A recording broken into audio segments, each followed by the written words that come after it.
Nedumangad lions club വളരെ നല്ല രീതിയിൽ തന്നെ ആ പ്രവർത്തനങ്ങൾ നടത്തി വരുന്നതിൽ സന്തോഷം. ആദ്യമേ ഒരു ഡിസ്ട്രിക്ട് ഗവർണറെ സന്ദർശനത്തിന് വേണ്ടി വിളിച്ച ക്ലബ് അംഗങ്ങളോടും ഭാരവാഹികളോടുമുള്ള ഒരു നന്ദി അറിയിക്കുന്നു.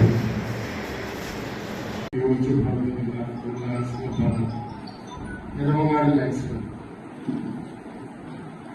എന്നെ വളരെ മനോഹരമായി പരിചയപ്പെടുത്തിയ മനേഷ് അടക്കം ഈ ക്ലബ്ബ് ഒരു ടീമായിട്ട് പ്രവർത്തിക്കുന്നത് കാണുമ്പോൾ വളരെയധികം സന്തോഷം തോന്നുന്നു.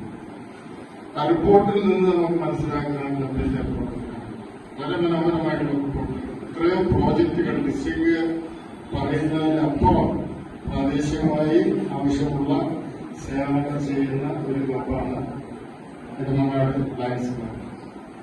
വളരെ നല്ല രീതിയിൽ തന്നെ ആ പ്രവർത്തനങ്ങൾ നടത്തി വരുന്നതിൽ സന്തോഷം. ആദ്യമേ ഒരു ഡിസ്ട്രിക്ട് ചെയ്യേണ്ടത് പ്രത്യേകിച്ച് ഈ സാഹചര്യത്തിൽ ഇന്റർനാഷണൽ ന്യൂസിൽ കൂടിക്കൊണ്ടിരിക്കുന്നു. ഒരു വർഷം $59 അടയ്ക്കണം. ക്ലബിന്റെ പ്രവർത്തനങ്ങൾക്കുള്ള ചെലവ് കൂടുതൽ അതുകൊണ്ട് വലിയ പ്രോജക്റ്റുകളിലോട്ടൊന്നും പോകേണ്ട കാര്യമില്ല. ഈ വർഷം നമ്മുടെ ഇൻസ്റ്റലേഷൻ ഡേയിൽ 22 ലക്ഷം രൂപ വിലയുള്ള ഒരു സ്കൂൾ ബസ്സാണ് കൊല്ലത്തുള്ള പുത്തൂരുള്ള ഒരു സ്പെഷ്യൽ സ്കൂളിനുമായിട്ട് നമ്മൾ കൊടുത്തത്. ₹1 പോലും ഡിസ്ട്രിക്റ്റിൽ നിന്ന് ചെലവായിട്ടില്ല, എന്റെ കയ്യിൽ നിന്ന് ചെലവായിട്ടില്ല. ബാംഗ്ലൂരുള്ള ഒരു CSR കമ്പനിയായിരുന്നു ആ ഫണ്ട് കൊടുക്കുന്നത്. എന്റെ ഒരു ഫണ്ടായിരുന്നു. ഞാൻ വിളിച്ചു പറഞ്ഞു എനിക്ക് ഇതിന് ആവശ്യമുണ്ടെന്ന് പറഞ്ഞു. 3-ാം ദിവസം അക്കൗണ്ടിൽ പൈസ വന്നു. എല്ലാവിധ ആശംസകളും നേരിടുക. ഈ പ്രോഗ്രാംസ് എല്ലാം പറഞ്ഞു കഴിഞ്ഞു. ഇനിയിപ്പോൾ നമ്മൾ അതിനെക്കുറിച്ച് കൂടുതലായിട്ട് ഹൈലൈറ്റ് ചെയ്യാനൊന്നുമില്ല. വളരെ സ്മൂത്തായിട്ട് പോകുന്നു. ഇതിനേക്കാൾ സ്മൂത്തായിട്ട് ഇനി എങ്ങനെ മുമ്പോട്ട് കൊണ്ടുപോകണമെന്നൊരു ചോദ്യം ചോദിച്ചു. ഞാൻ പറഞ്ഞത് ഇത്രയൊക്കെ മതി. ഇനി ഇതിനേക്കാളും കൂടെ സ്മൂത്തായിട്ട് പോയി കഴിഞ്ഞാൽ നമുക്ക് പിന്നെ കുറച്ചുകൂടി അത്ര കാര്യങ്ങൾ വരും. അതുകൊണ്ട് അത് വേണ്ട, നമുക്ക് ഇത്രയും മതി. ഇത് തന്നെ വളരെ അധികമാണ്. ഇനി അതിനും മേലെ പ്രവർത്തനങ്ങൾ വളരെ മനോഹരമായി തന്നെ പോകുന്നു. എന്റെ ക്ലബ്ബ് ഏറ്റവും നന്നായിട്ട് പ്രവർത്തിക്കുന്നതിനും എനിക്ക് അഭിമാനമുണ്ട്.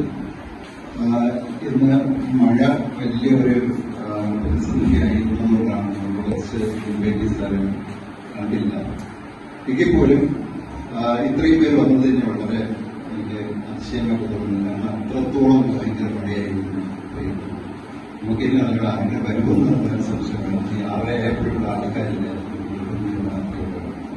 ഏതായാലും ആ പ്രതിസന്ധി എല്ലാം അറിയണമെന്ന് നമ്മുടെ ക്ഷണം സ്വീകരിച്ച എല്ലാവർക്കും പിന്നെ എല്ലാവരെയും ഞാൻ